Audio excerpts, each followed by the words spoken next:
First of all, happy birthday, Tiki Thank you, Barber. brother. Appreciate you. 47. Another trip around the sun, as I like to say. Another skedaddle around the hot It's one. all about how I feel, and I feel pretty good. You know what's interesting, BT? What's that?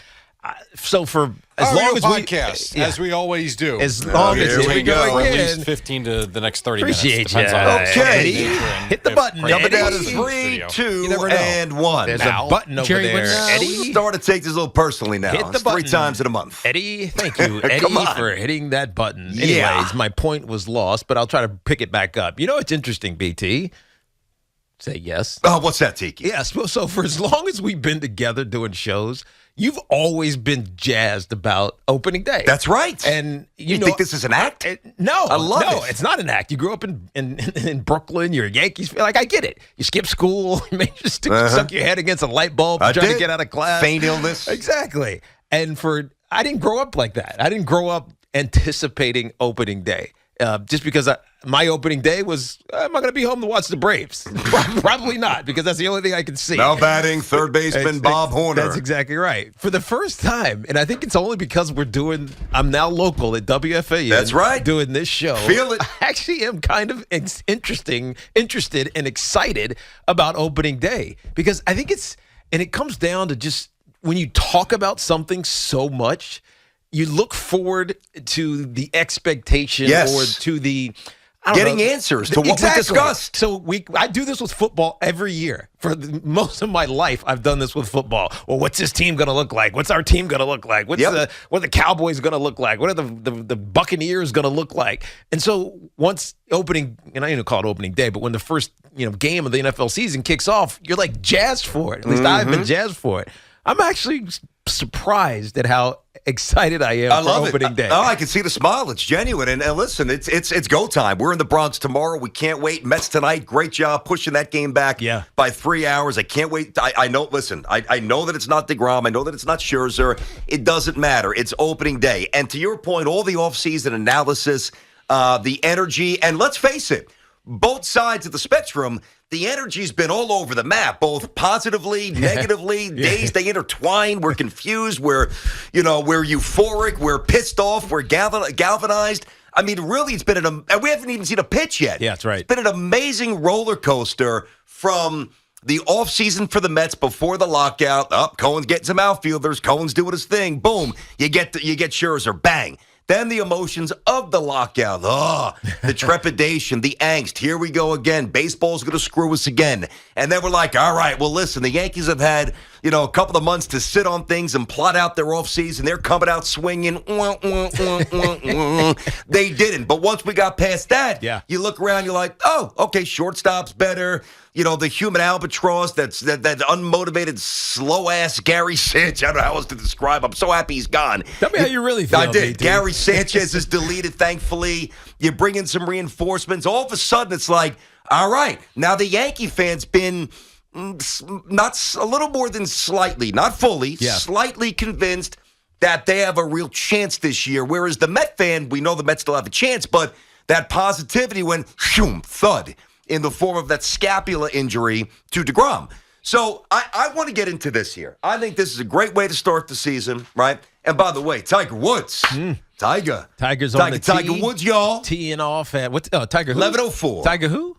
Tiger Woods. That's right. 11:04 tee off for Tiger Woods. We're watching it over here on the Golf Channel as he's writing on his ball. What? He's writing on his ball. I mean, he's like, I don't know what he's doing. He's signing it. See my buddy there, Joe LaCava, his caddy. Who was a Connecticut kid, big Giants fan. So I've known him for many years. Good to see him back out there with Tiger. But Tiger's making a go at it. You predicted it. You were right. I said there was no chance. Here he is. I mean, listen, I guess it's cool to be right. In the grand scheme, nobody cares. Nobody will remember. It's cool for us that Tiger Woods is going to stride to that first tee box and bang one probably 295 out of the chute and hopefully find the short stuff. It's miraculous. But we say that not to jump around and be all over the map, but we have you covered with the Masters. Yes. We know you have phones and stuff, but things happen, I guess, once we figure out how to actually watch it, because it seems like there's 9,000 outlets. How this thing is not live on ESPN is infuriating, but we'll actually watch it, .com, CBSSports.com, whatever. Okay, so I want to start here. The word pressure, I find it so fascinating because the word pressure is thrown around a lot. It is. And like the word literally, not poignant because that was used properly, like the word literal or literally, I feel like it's really misused often. Now, I say that because pressure, without reaching for the actual definition, we all know what pressure means, right? But why it's misused or improperly applied to too many situations is this. In my mind, if there is no threat of a negative repercussion, is there really pressure? Think about that. If there's no threat of a true, tangible, negative repercussion. You're right. It's become colloquial, right? It's like you have to throw it in there because it makes for interesting sport conversation. Yes. But in reality, it probably isn't that pressure-filled of a situation. Now, from a fan standpoint, maybe it is. Because from a fan standpoint, if, let's say, Francisco Lindor goes and lays an egg, fans are going to be all over his ass, right? And so from a fan, perception, acceptance standpoint, pressure is real. But from the reality of the game itself, got a 10-year deal that's starting this year, and he's good pressure-wise. But he wants to perform, and he wants to fulfill the expectation that so many people have for him. So, yeah, I hear you. Okay. It's overused, but it is important metric to throw out from a evaluation from a fan standpoint. Now, without a doubt. In my opinion, going into the season, we disagree a little bit on the Lindor because you're right. He's got the guaranteed generational wealth. But in this city, unlike any city, if there is a bridge that is burned with fans and the production does not then meet the contract, and is not commensurate with whatever the expectations were when you signed that contract. It gets unfun really quickly. It gets ugly, man. Ask Julius Randle. We can't wait to boot him out of here, all right? So I do think there's pressure, different kind of pressure for Lindor. But if you ask me, the two players with the most pressure this season, varying degrees, it's got to be Lindor and it's got to be Garrett Cole. Now, you want to expand the list? I could throw Aaron Judge based on his contract situation. I could throw Gleyber Torres because, let's face it, the rubber either hits the road or he's just a bust after this season. Yeah. I could throw DeGrom in there for the contract situation. Severino needs to be that number two behind Garrett Cole.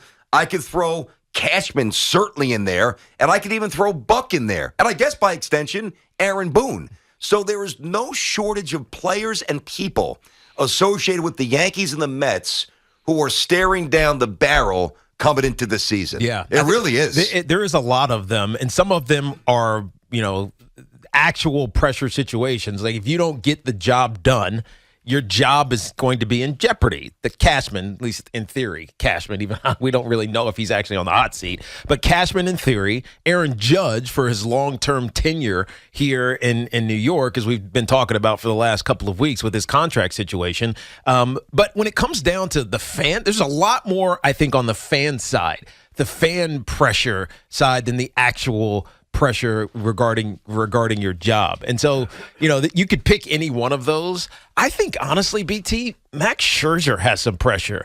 Not because he's going to make a ton of money and he's guaranteed and he should be great. But if this massive signing, $43 million a year, Steve Cohen spending money to make his team viable and relevant and immediate right away. You get Marte, you get Kana in the outfield. It feels like you're complete. Now, you may be light hitting. Escobar. Yep, you might be light hitting in some places, but who cares? Like you feel complete. Yeah. Especially when you consider both sides of the equation, the defensive versatility as well as the ability to get on base and score and hit home runs, etc.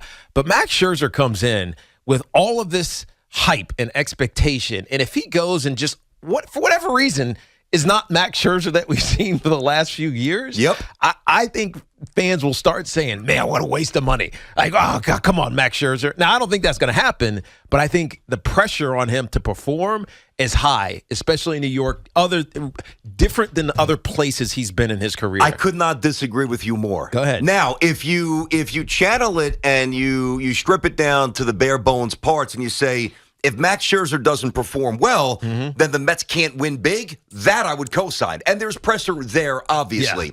But let's say Max Scherzer, again, won't happen. Let's say Max Scherzer's 11-15 with an ERA of 4.26. I mean, no, if he's healthy, there's no chance that happens. But just say it does happen. But if it this does, is the pressure that I'm talking but about. But here's the thing. If that happens, BT, but let me answer, though. If that happens, he's still a Hall of Famer. He's still a World Series champion. Yes, but not and the he Mets still fans. has a 3-year guaranteed deal. True, but no pressure. But not the Mets The fans. pressure's on DeGrom. But because if DeGrom's going to keep telling us he's going to opt out, DeGrom's got to get his butt back on the mound that he's got a deal. Yeah, but Mets fans. That's the pressure. But Mets, if DeGrom it turns out to be. And he's not quite a Hall of Famer yet, DeGrom. True, but if he turns out to be compromised this year for whatever reason, Mets fans have their 2 Cy Youngs. They have these years of just being dominant, the most amazing pitcher in Major League Baseball to fall back on. I'm talking about with Mets fans. I'm talking about just from a fan base standpoint, not from an actual pressure standpoint. Neither one of these guys' jobs are in jeopardy, so to speak. They're not worried about where their next paycheck is coming from or where they're going to buy another house for their families.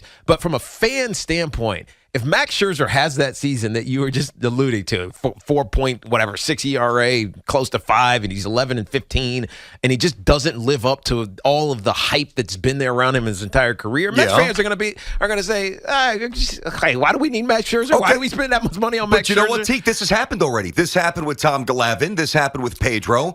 Hall of Famers who came here late, and they weren't what they were, clearly. And Mets fans forgot about him. But doesn't it feel more hype? And they're still in the Hall of Fame. But doesn't it feel more hype this year from Mets fans because of all of the expectations? Well, it does. It feels like, ownership changes that. Let's go get Pedro. Oh, yeah, let's go get Glavine. It's like one piece of like 8 that they needed. No, but they had good pieces. I mean, young David Wright, young Jose Reyes. They had players. Whereas this year, it's like we're putting this all together. And Max Scherzer, you're this like vicious, you're the horse, hyper focused horse. If DeGrom should go down, then we're bringing you here for a reason to be our ace. And if he doesn't live up to that, I think the pressure from the fan base, not from an actual standpoint, we keep reiterating that, from a fan base changes significantly. Let me give you this. All right, so let's actually take the pressure and split it into a couple of different columns here. There's Lindor's pressure to bridge that gap of disconnect, that alienation from last year with the fans. Yes. That is real. Yes. And I think Lindor is going to rock it this year. I'm on the record. I think he's top 10 MVP. I think he has a monster season. I think he's in the middle of a ton of rallies, and I think he justifies the deal, and I think he goes back to being a real legitimate star. But if he starts, I don't know, 2 for 23. I'm just throwing this. This is baseball, so you never know. It's right. 2 for 23. The Mets are 5-9 or whatever. Those boos are going to be coming hard, and rightfully so. So that's the element of pressure that is the energy and the things that you might internalize as a player. Yeah, we can agree about that. Okay, but the guys who actually may be most adversely affected tangibly by poor performance or erratic performances or underachievement or injury are, I'm going to give you 3 names for you. Go ahead. And I think these are indisputable. Cashman. Mm-hmm. Cashman's at the top of the list for me. Yeah, number 1. But hold on, let me interject while you go on this list. Do you feel like Brian Cashman's really on the hot seat? Given his contract status moving forward, given his moves and this energy that has been, for those who don't know, he's got to earn his contract's up. It's up. He's got to earn his next deal. Universally scorned. A lot of his moves by Yankee fans without a contract. Yeah. Okay. I think it's real. All right. So Cashman number 1. I would agree. Cashman number 1. Judge if the contract is not done by tomorrow. You said it would be done. Well, I said it'll be done. I said he's never going to leave the Yankees. I also said that it could bleed into the season. To be fair, come on. I did. The deadline's today. The deadline's today. They got a reprieve today. They got a reprieve because it's tomorrow. Whatever. By the way, I think it might be announced tomorrow. But even if it's not, you know that I think he's going to stay put. But if it's not done by tomorrow and he either gets hurt and misses time, that will adversely affect what he gets. That's tangible. And the other is DeGrom. And we could sit here and say all day, he's a Hall of Famer, and some people can, disagree. And I think he needs one more big season, even though he's amazing. But if he doesn't pitch much this year and he opts out, that is going to adversely affect. That will be punitive in terms of his next deal. Yeah, that is real pressure. It will be, but he's also likely to go someplace else if he doesn't stay here, which I don't think there's any chance. To stay here. Of course he does. He just wants to get paid, like he deserves to get paid. He's going to be a Hall of Famer. So it's different for me with DeGrom than it is for Judge, because I hope Judge is here forever. I really do. But I really believe that there's a chance if this deal doesn't get done that he could be elsewhere. Are you going to still sing this stuff? So it's not even about that. You're still going to sing this stuff. It's not even about singing that. It's about saying, like, Judge's, no chance. Judge's pressure is the one that feels the realest to me, simply because if the Yankees are going to play that game with him, should he miss 25 games this year, that he's not going to be a Yankee, because someone's going to come and say, all right, we don't care about those injuries. We may disagree whether or not he's definitely a Yankee, but we definitely agree that there's a ton of pressure on Judge. Without a doubt. Gotcha. Without a doubt. Okay. Now, the question is, how does he process it? Exactly. I have no fears that I think he'll just I think he's a cool customer. Doesn't feel it at all? I don't think so. I think you're probably right. I think he's too good. I think he's too measured. I think he's too in control of his emotions. There's been no wild fluctuations in performance. He's relatively unscathed by the New York market. 877-33 mentally. 877-337-6666. All right. All this stuff. Nobody's pumped up about opening day. You guys nuts? It's opening day. Stop. So we